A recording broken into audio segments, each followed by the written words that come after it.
Hi everyone, this is Scott from Under the Glow. Today I'm going to be working on a Shaman for my Wasteland warband. Here's a selection of the pieces that I'll be using.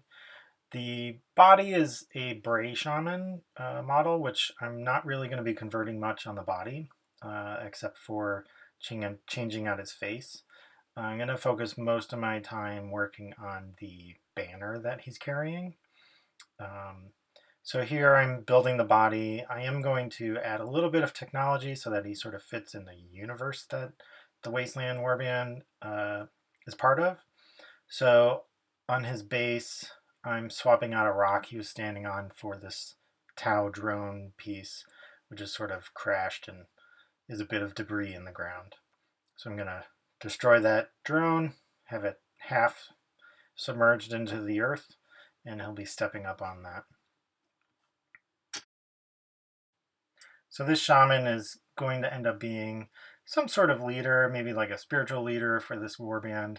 I'm not really sure what his purpose is going to be, but maybe he'll have magic or some sort of psychic powers or something. Just kind of building something I think would be fun.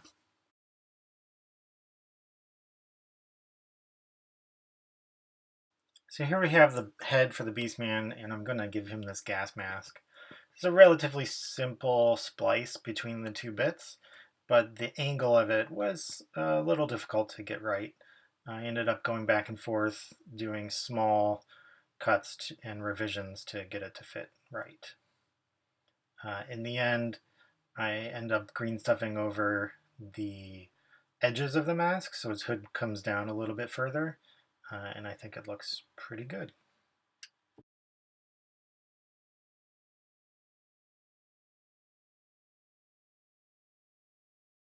So now that the body's basically done, I'm going to work on the banner, and the biggest priority right now is getting a strong support to hold the banner so that it won't break off in the future and that I can build off of.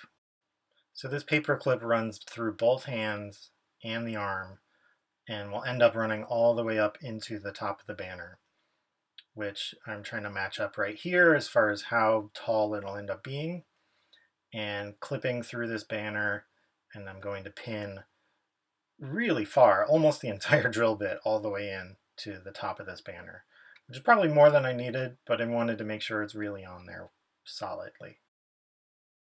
So getting a straight drill through on any piece is important, but a banner like this especially so.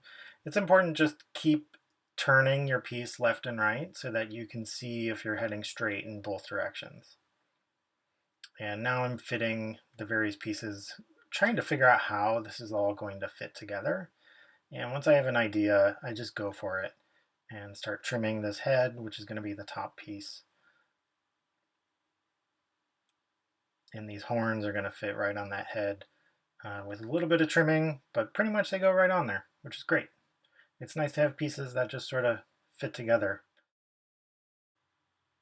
So while I was building this totem banner, I was thinking about that the beastmen who assembled this thing, how they would put time into this. So while my cuts may not be exactly perfect and the assembly is not exactly perfect, I do think that the beastmen themselves, when they were building this, would have put some effort into making it look as nice as possible, as some sort of symbol that they recognize as holy or important. So I tried to do the same, but at the same time, it has a certain amount of rustic crudeness that these aren't the best craftsmen in the world, so it's not going to be perfect alignment, and I think that actually adds more to the character than if it were perfect. With that said, I definitely want it to look as cool as possible, so I take my time in positioning it, and when I'm, especially with this top piece, when I'm getting it to line up, I really took quite a bit of time that I skipped over in this video to figure out how it lines up, where it's going to touch, which pieces need to be trimmed, and I probably spent 10 minutes just on lining this top piece up, which thankfully I've skipped over for this video.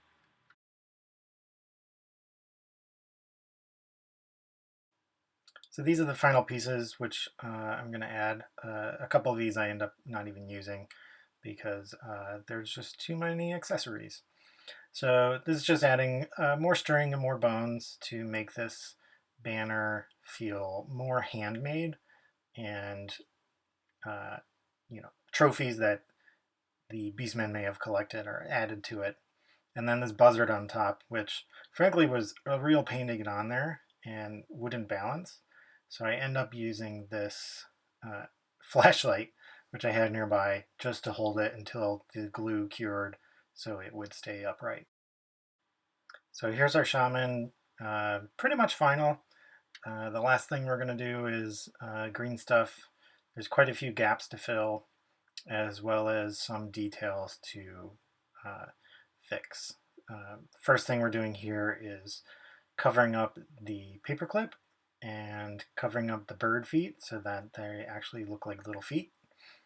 I think the actual feet for this bird are on a different piece, which I'm not sure where it came from. And then a bunch of gap filling here on the back of the piece and up and down the rod for the banner, as well as the back of these skulls, which got lopped off to make it fit flush.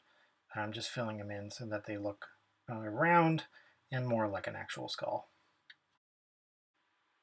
After all the gap filling, the last thing to do was to make his hood.